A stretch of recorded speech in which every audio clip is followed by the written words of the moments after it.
इस समय मेरे साथ है मोहन कनन जी, और इन दिनों आप उनकी आवाज सुन रहे होंगे लाल सिंह चड्ढा के टीजर में, और काफी ज्यादा जो है अप्रिशिएट किया जा रहा है। तो मोहन जी, सफर तो हालांकि आपका बहुत लंबा रहा है, लेकिन अभी जो इतना ज्यादा अप्रिशिएट किया जा रहा है उसके बारे में क्या कहेंगे? अगर मैं गलत नहीं, कहानी। बिल्कुल, कहानी, यस। अ, मज़ा आ रहा है यार। काफ़ी टाइम हो गया, जैसे आपने कहा ना, जैसे as a singer, as a composer जो भी है, कह लो इस इंडस्ट्री में। 15 साल हो गए हैं हमारे, अभी हम लोग अपने बैंड का 15th एनिवर्सरी सेलिब्रेट कर रहे हैं। लेकिन फिर भी जब ये गाना निकला था, उसके पहले थोड़ी-सी एक नर्वसनेस थी। वो बच्चों जैसा एक नर्वसनेस होता है ना, पहला गाना रिलीज़ हो रहा है, ऐसा पता नहीं क्यों? शायद हम सबको थोड़ा ज़्यादा ही लगाव हो गया था इस गाने के साथ, प्रीतम को भी, अमिताभ को भी, हमें भी, मुझे भी। आमिर सर का तो ख़ैर पता नहीं, क्योंकि वो जब मिलते हैं तो वो जो कॉन्फिडेंस उनका है वो किसी और में शायद हो ही नहीं सकता। तो उनके साथ तो मैं नर्वसनेस एसोसिएट कर ही नहीं सकता हूँ। लेकिन हमें सबको थोड़ा-सा नर्वसनेस हुआ ही था। और जब गाना फिर लोगों को अच्छा पसंद आया, और लोग जैसे रिएक्ट कर रहे हैं, most of the time people are saying ये लूप पे चल रहा है, लूप पे चल रहा है। ये ये एक बहुत अच्छी एक फीलिंग है। तो बहुत अच्छा लग रहा है। बहुत ही एक बैक टू चाइल्डहुड जैसा फीलिंग हो रहा है कि यार इतना मज़ा क्यों आ रहा है, अच्छा लग रहा एक्चुअली वो गाना मैंने सुना तो वो मुझे जो वर्डिंग्स भी उसके जो जिस तरीके से गाया ना, पम पारा पम पारा पम। है। पम परररम, हाँ। हाँ, तो वो तो चाइल्डहुड जैसा फील दे भी रहा है। हाँ। हाँ, लेकिन इसकी इसकी भी एक कहानी है, कि पहले जब अमिताभ ने लिखा था, उसने बम चिकी चिकी बम लिखा था। ओ। तो फिर उन्हें लगा कि यार, वो काफ़ी दिनों तक वो ऐसे ही था। लेकिन ये मेरे गाने से पहले जब उन्होंने कंपोज़ किया, प्रीतम, अमिताभ, वो सब, हाँ। वो आमिर के बंगलो में थे पंचगनी में, जब कंपोज़ कर रहे थे। तो उन्होंने वो बम चिकी, बाकी सारे लिरिक्स जैसे आप सुन रहे हो वैसे ही है, क्या पता हमें है कहानियाँ हैं कहानी में हम, बम हम्म। चिकी चिकी बम ऐसा लिखा था। तो अद्वैत जो डायरेक्टर हैं, आमिर, प्रीतम, इन सबको लगा था ये थोड़ा ज़्यादा बचकुंडा लग रहा है। तो क्या उसको चेंज कर सकते हैं? तब अमिताभ ने उसका पम पररररम ऐसे लिख दिया। तो तब जाके वो चेंज हुआ। और ये गाने का नाम भी लोग सोच रहे थे कि क्या रखा जाए, पम पररररम रखेंगे तो थोड़ा ज़्यादा हो जाएगा। फाइनली उन्होंने डिसाइड किया कि कहानी रखें। तो वो कहानी है इसके पीछे। एक्चुअली ना, जब मैंने ये गाना सुना मुझे वो थ्री इडियट का जुबी जुबी जुबी जुबी जुबी याद आ गया। श्योर, हाँ, करेक्ट, करेक्ट, करेक्ट, करेक्ट, हाँ। तो लाइट, वो भी लाइट गाना है, ये भी लाइट गाना है। तो ऐसा, हाँ। लेकिन इसमें बस यही है कि लाइट हमें लगता है, लेकिन हर लाइन में जो अमिताभ ने लिख दिया है, वो बहुत सिंपल वर्ड्स में बहुत डीप थॉट्स किया गया है, हर हर लाइन में। तो यस। वो अमिताभ का गाना है एक्चुअली, देखा जाए तो। हाँ, और आपने गाया बहुत बखूबी है। मैं देख रही थी कि जो मैं कह रही थी चाइल्डहुड फीलिंग के साथ साथ वो जो लाइनें हैं, कभी कभी ये जो आधी लगती हैं, वो हाँ। वो मुझे याद नहीं हुई, पर वो मेरी फेवरेट लाइन बन गई मैंने जब गाना सुना। मुझे वो बहुत हाँ, अच्छा, वो मीनिंगफुल सॉन्ग है। बहुत मीनिंगफुल है। तो मैं जब इस गाने के सिलसिले में जब मैं अमृतसर से मिला, तो हमारी कन्वर्सेशन इस लाइन पे ही हुई थी। क्योंकि वो, जैसे होता है ना, हम लोग जब बोलते हैं कभी-कभी, ऐसा तो दूसरा भ नहीं आता, वो कभी-कभी हो जाता है। तो मैं यस। गाया भी वैसे ही था मैंने। तो आमिर सर बोल रहे थे कि नहीं, मैं सिर्फ ऑडियो रिलीज़ कर रहा हूँ, हर वर्ड पे तुझे ध्यान देना पड़ेगा। कभी-कभी है तो कभी-कभी ही आएगा। तो वो थोड़ा-सा मुश्किल है। तो कभी-कभी जो है आधी लगती है, आधी लिख दे तू आधी रह जाने दे, ठीक है? उसमें कभी-कभी ऐसा आना बहुत मुश्किल है। लेकिन उन्होंने ज़ोर लगाया, बोला कि नहीं गा, क्योंकि इसमें कोई विजुअल्स नहीं है। ऐसा नहीं है कि हम लोग लोगों को विजुअल के साथ थोड़ा-सा सपोर्ट कर सकते हैं फ़िल्म को, गाने को। हम लोग ये as a song he release करने वाले हैं, तो बी वेरी केयरफुल। तो actually that helped a lot. वो उसके बाद जाके ये निभाया ठीक से मैंने, एटलीस्ट कोशिश की। तो या ब्यूटीफुली रिटन, अमिताभ ने जो लिखा, बाप रे! यस। वो फ्रॉम डे 1 वो हम सब जानते हैं कि अमिताभ का गाना है। हम्म। लेकिन मोहन जी, जिस तरह से आप बता रहे हैं, बहुत हुँ, कम एक्टर्स इस तरह इन्वॉल्व होते होंगे जिस तरीके से आप कह रहे हैं कि आमिर बहुत इन्वॉल्व बिल्कुल। थे। मतलब लिरिक्स पे भी ध्यान देना, सिंगर कैसे गा रहा है हाँ, उस पे भी ध्यान देना। हाँ, हाँ, बहुत कम। और उनकी एक खासियत ये है, एक तो वो म्यूज़िक समझते हैं, ठीक है? हम्म। लेकिन कभी क्या होता है कि म्यूज़िक डायरेक्टर भी, इसमें कोई नए म्यूज़िक डायरेक्टर नहीं है, प्रीतम है, कोई नए नए लिरिसिस्ट नहीं है, अमिताभ बच्चन हैं, सबने, उनके पीछे इतने हिट्स हैं। और इतने हिट्स, मतलब अच्छे गाने, हिट्स छोड़ दो, अच्छे मतलब इतने प्यारे, इतने उनको और कुछ प्रूव करने की ज़रूरत नहीं है। तो वो अपना काम जानते हैं। लेकिन उसमें अगर कोई डायरेक्टर या प्रोड्यूसर है, तो सबसे पहले लगता है कि यार म्यूजिक डायरेक्टर को ये मत बोलो कि म्यूजिक कैसे बनाना है, लिरिसिस्ट को ये मत बोलो कि कैसे लिरिक्स लिखना है। लेकिन जब आमिर सर बोलते हैं ना, ये सब जब सुनते हैं तो उनका वो एक बोलने का तरीका उनका एक होता है, दूसरा वो जानकार हैं। और ये उनके जाने के बाद भी उनकी जो हमारी मीटिंग हुई, उसके बाद भी प्रीतम, अमिताभ और मेरी जब कॉन्वर्सेशन हुई तो प्रीतम ने जो अरे वो 2 महीने बाद उनको याद रहेगा कि उसमें भ नहीं आया था। और अगर हम लोगों को लगता है ना कि हाँ चलना उनको फ्रेंड एग्जाम निकाल देंगे, वो कभी नहीं हो सकता क्योंकि इतने परफेक्शनिस्ट हैं और बात जो कहते हैं सही कहते हैं। तो इसमें बहुत ईज़ी हो जाता है। और अगर उनको ऐसा हमें लगता है कि नहीं आपने ऐसे बोल दिया, फॉर एग्जाम्पल एक एक और अंतरा है इस गाने में। तो उन्होंने कहा था कि यार इसमें मैंने ऑलरेडी वो गा दिया था तब आमिर सुने तो उन्होंने कहा कि मोहन तूने इसमें थोड़ा-सा ज़्यादा लिबर्टी लेके तूने गाया। तो उन्होंने कहा कि यार थोड़ा कम कर दे क्योंकि इसमें फ़ील हमें सिर्फ़ ये लिरिक निभाना है इसमें क्योंकि पूरे फ़िल्म का फिलॉसफी इस गाने में। तो हमें सिर्फ़ लिरिक निभाना है। सर ओके, लेकिन अमिताभ ने कहा आमिर सर को कि सर 2 अंतरे हैं।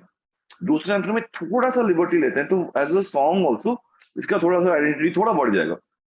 तो हमें थोड़ी सोचे कि हाँ करेक्ट। ही सेड हाँ, लेकिन लिरिक निभाना तो है ही, उसके ऊपर तुझे लिबर्टी लेना तू ले ले। तो वो सुनते भी हैं। ऐसा नहीं करते कि यार मैंने कह दिया अब मेरे जैसे ही होगा।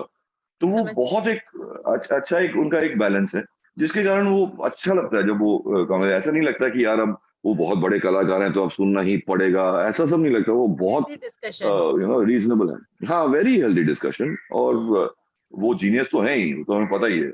बट उनके साथ 2 और जीनियस बैठे हैं प्रीतम और अमिताभ, तो इट्स अ डिफरेंट लेवल वहाँ पे, तो बहुत मज़ा आता है उसमें।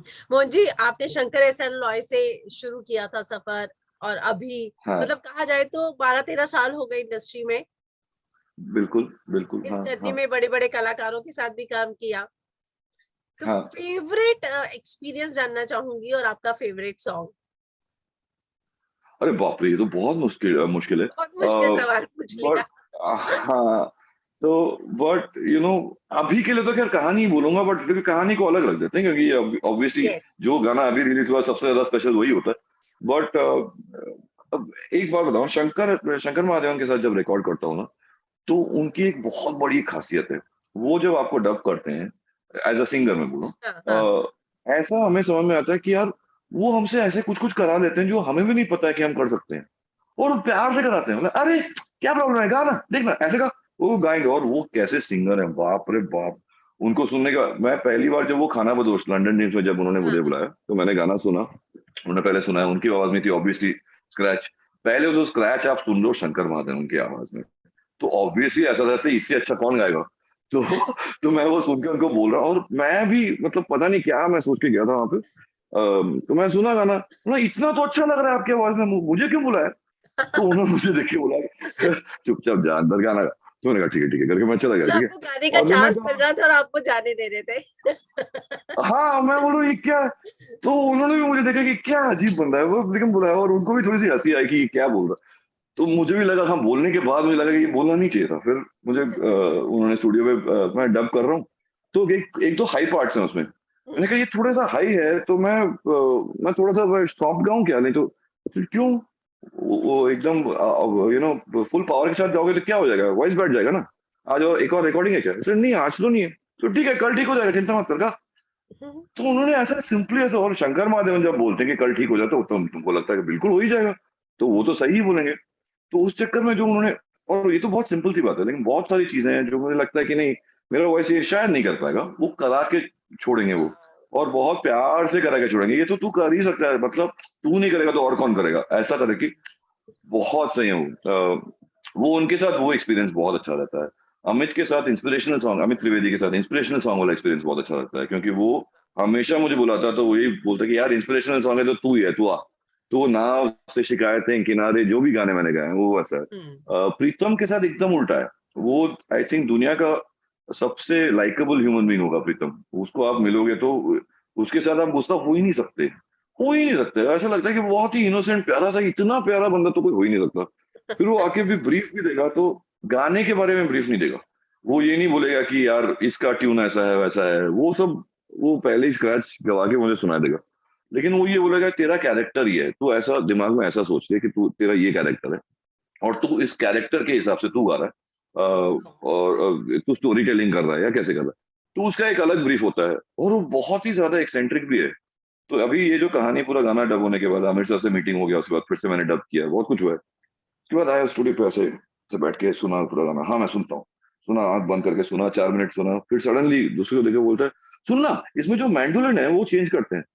तो बाकी सब हम लोग बैठ के अबे तुमको तो वोकल सुनना था। बोला, हाँ वो मैं भूल गया, वो मैंडोलिन मुझे थोड़ा ये कर फिर वापस हो जाएगा। तो बहुत एक्सेंट्रिक है वो। बट वो जब वो भी जैसे आमिर सर है ना वैसे ही वो इतना क्लियर है। वो एक वर्ड निकाल के बोला तेरा लो एंड चला गया इसमें, तो ये वर्ड वापस जब कर, इसमें मुझे तेरा लो बेस बेस वॉइस चाहिए, तो बहुत क्लियर हो। तो आई लव दैट अबाउट प्रीतम। सारे वही ना, वो एक्सपर्ट्स के साथ काम करने में यही मजा आता है कि उनको यस, सब मैं वही बोलने वाली एग्जैक्ट थी डायरेक्शन पता कि हर किसी के साथ काम करके कितना मस्त एक्सपीरियंस मिलता है। मतलब शंकर है। या सोनला, बिल्कुल। अमित जी, जैसा कि आप बता रहे हैं, अमित त्रिवेदी, है ना। हाँ मोहन जी, हाँ। मैं आपका ज्यादा समय नहीं लूंगी। रियलिटी शोज पे आप क्या सोचते हैं? क्योंकि बहुत ही अभी जो रियलिटी शोज है, सिंगिंग रियलिटी शोज की मैं बात करूंगी, हाँ हाँ कि जो हाँ टैलेंट आता है उनको क्या वाकई में वो चांस मिल पाता है? क्योंकि जब आप भी खुद इस इंडस्ट्री में हैं, आप भी मिलते होंगे कितने हाँ सारे एस्पायरिंग इनसे सिंगर्स से, तो आपको क्या लगता है हाँ। कि वाकई में जो रियलिटी शोज जिस पर्पस से है वो हो पाता है solve? I don't think so, honestly. मुझे नहीं लगता कि इतना सॉल्व हो पाता है, क्योंकि I don't think it's possible also. क्योंकि हर साल अगर हम लोग, चलो टॉप 10 ही ले लो ना, हर सिंगिंग शो से 10 शो तो होंगे। चलो 5 शो मान लो जो बहुत पॉपुलर है, 4 या 5 शो होंगे बहुत पॉपुलर, उसमें 50 सिंगर हो गए आपके टॉप 10 में। 50 में से चलो अब उसमें से भी काट दो 25, 25 नए सिंगर्स को मौका देना बहुत मुश्किल है। 5 को ना मौका देना मुश्किल है, क्योंकि एक चीज मैं और ये मैं रियलिटी शोज को छोड़ के भी मैं बहुत सिंगर्स को मिलता हूँ, वो मुझे बहुत पसंद है सिंगर्स, कोई म्यूजिशियंस को मिलता हूँ मैं छोड़ता नहीं हूँ उनको। मैं बहुत नोटोरियस भी हूँ इस मामले में, सब बोलते हैं अरे बाप रे मोहन ने बुला लिया अब छोड़ेगा नहीं। बट मुझे म्यूजिशियंस बहुत अच्छे लगते हैं और बहुत टैलेंटेड म्यूजिशियंस मुझे बोलते हैं हम्म, यहाँ वाले। हम्म, हम्म, मुझे सिर्फ एक ही चीज उनको कहना होता है, और मैं हमेशा यही कहता हूँ कि यार अपनी एक पहचान बनाओ ना यार, तुमको एक और अरिजीत सिंह तो बनना नहीं है। हाँ, तो रियलिटी शो में तुम गा रहे हो ठीक है, लेकिन तुम अपने तरीके से गाओ ना। ये गट से, ये एक करेज होना चाहिए कि मैं हूं और मैं ऐसा गा के दिखा सकता हूँ जो मेरी आवाज है। कोई और मेरी नकल करेगा तो करेगा, लेकिन मैं किसी की नकल नहीं करूंगा। श्योर इंस्पिरेशन ले लो, ये जो सिंगर है अरिजीत सिंह है, सोनू निगम है, जो मतलब किशोर कुमार हो गए हमारे जमाने के, जो हम इंस्पिरेशन जिनसे हम लेते हैं। हम्म, तो हम्म, ऐसे सिंगर से इंस्पिरेशन लेना बहुत अच्छी बात है, लेकिन अपनी पहचान मत खो दो। तो आजकल स्पेशली जो मुझे लगता है कि जितने सिंगर्स को मौका मिलता है एक टेक्सचर के लिए मौका मिलता है, मुझे बुलाया जाता है तो इसलिए वो है, हाँ ये मोहन के वॉइस के लिए सूटेड है गाना। ये नहीं कि मोहन इससे अच्छा गाएगा या इसका टैलेंट ज्यादा है या कम है। एक वॉइस टेक्सचर के कारण बुलाया जाता है कि हाँ मोहन स्टोरी टेलिंग अच्छा करेगा, मोहन का एक एक्सप्रेशन आएगा, वो एक हाँ, इमोशन आएगा। सिंगिंग आपको सीखना है, लेकिन उससे म्यूजिकल, मेरे गुरुजी हमेशा मुझे बोलते थे कि यार टेक्निक सीखना एक बात होती है, लेकिन टेक्निक के बाद जाके म्यूजिक बढ़ता है। उसको कैसे यूज करके तुम म्यूजिकली कैसे कर पाते हो, सिर्फ टेक्निक दिखाने से तो नहीं होगा। आप एक मिनट में 1000 नोट गा दोगे तो सब बोलेंगे वाह वाह करके चले जाएंगे, याद नहीं रहेगा उनके। हम्म, लेकिन आप जैसे इमोट कर पाओगे तो वो दिलों को छू जाएगी, वो आप वो गुनगुनाते रहेंगे तो वो याद रहेगी। तो that is what I feel, that वो रियलिटी शोज इसीलिए थोड़ा मुश्किल भी है उनका काम। और मुझे कुछ मैं पहले जब सारेगामापा रिलीज हुआ था, जब सोनू निगम उसके होस्ट हुआ करते थे, यस, तो मुझे याद है हम लोग स्कूल कॉलेज में हम लोग देखते थे, तब सिर्फ सोनू निगम के कारण हम लोग देखते थे होस्ट के लिए। हम लोग कंटेस्टेंट्स को शायद कम सुनते थे, लेकिन वो सोनू निगम इतना प्यारा गाते थे, बीच में दो दो लाइन गाते थे या जो उनका ये था, तो उसके लिए सुनते थे हम। तो हम्म, वैसा एक जो एक जो ट्रेडिशन है वो थोड़ा अभी कम हो गया। बट टैलेंट उतना ही है। ये ट्रू, ट्रू। बहुत कूल है कि टैलेंट, मौका शायद कम लोगों को मिलता है, बट अगर वो ओरिजिनल बन पाएंगे तो शायद ज्यादा मौका मिलेगा। दैट्स ये ऑल आई आपने थिंक। बहुत अच्छी बात बोली कि वो ओरिजिनलिटी जो है वो दब जाती है, कहीं अपॉर्चुनिटीज भी हैं हाँ लेकिन हाँ मौके है। नहीं मिल पा रहे हैं। Hmm, correct correct. तो hmm. I hope they all do, let's see. Thank you Mohan ji, लेकिन मैं आपकी आवाज में 4-5 लाइनें जरूर सुनना चाहूंगी, दर्शक सुनना चाहेंगे जाने से पहले, तो अगर श्योर आप कंफर्टेबल श्योर, है तो। बिल्कुल बिल्कुल। मैं अंतरा सुना देता हूँ। यस। ये हथेली की लकीरों में लिखी सारी है, या जिंदगी हमारे इरादों की मारी है तेरी मेरी समझदारी समझ पाने में, या इसको ना समझना ही समझदारी है। बैठी बैठी कलियों पे तितली के जैसी, कभी उड़ने दे कभी रुक जाने दे, जाने दे। हम समंदर का एक कतरा है यार, समंदर है हम। पम पररररर। Thank thank you, you. Beautiful beautiful. बहुत अच्छा लगा थैंक यू, थैंक यू। आपसे, एंड ऑल द बेस्ट। मुझे भी thank you so much, thank you so much. Thank you, pleasure. Thanks Thank thanks. you. Thank bye. You.